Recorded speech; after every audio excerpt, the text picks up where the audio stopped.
داسې کوروالی وکړئ چې ښځه درته هره شپه د کوروالي پر مهال دعا وکړي.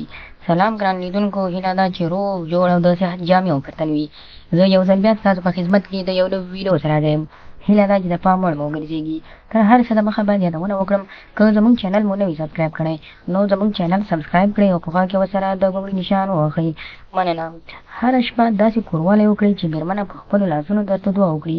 که غواړئ چې د نسخې په مطلب ځان پوه کړئ نو د ویډیو تر پایه راسره اوسئ. تاسو کولی شئ د چرګ یا چرګوټي څخه استفاده وکړئ. د چرګ یا چرګوټي د کباب څخه تاسو کولی شئ مېرمنې ته ښه سکون او خوشحالي ورکړئ. کوم خلک چې د ویټامین سي کمزوروالی لري یا د ویټامین څخه کمزوره وي چې سی ای په بدن کې ډېر کم وي، کولی شي د چرګ د کباب څخه استفاده وکړي. د چرګ د کباب څخه استفاده کولو سره دوی کولی شي د سرکې څخه هم کار واخلي. هر هغه سړی چې د مېرمنې خوشحالي نه وي لیدلې او خوشحالي نشي ورکولی، هر ټیم تاسو کولی شئ د چرګ د سینې څخه استفاده وکړئ.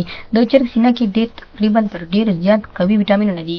هر هغه ښځه چې مېرمنې ته تاسو ته یا نه کوروالي کې خوند نشي ورکولی یا مېرمنه تاسو نه کوروالي کې خوند نشي حاصلولی، کولی شئ د چرګ د سینې څخه تاسو هر ټیم کباب جوړ کړئ، هم یې پخپله استعمال کړئ او هم یې مېرمنې ته ورکړئ، ځکه چې ستاسو مني دا قوي کوي او ستاسو سپرم هم برابروي. کومو خلکو چې په ځوانۍ کې د بوټک یا د لاس څخه استفاده کړې وي، کولی شي د چرګ د سینې څخه استفاده وکړي.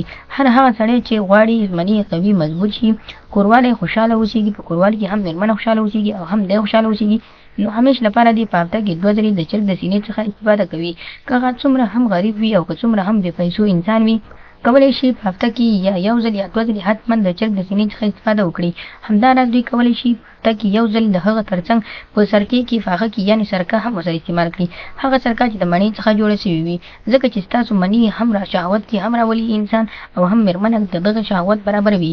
یعنې سرکه که چېرته د چرګ د سینې سره برابر شي، د مېرمنې شهوت ټول راویښوي او زر یې انزال کوي. نو خدای دې وکړي ملګرو چې زموږ د ویډیو څخه غلط مطلب وانخلئ. زموږ ویډیو لایک کړئ، شیر کړئ، زموږ چینل هم سبسکرایب کړئ. مننه.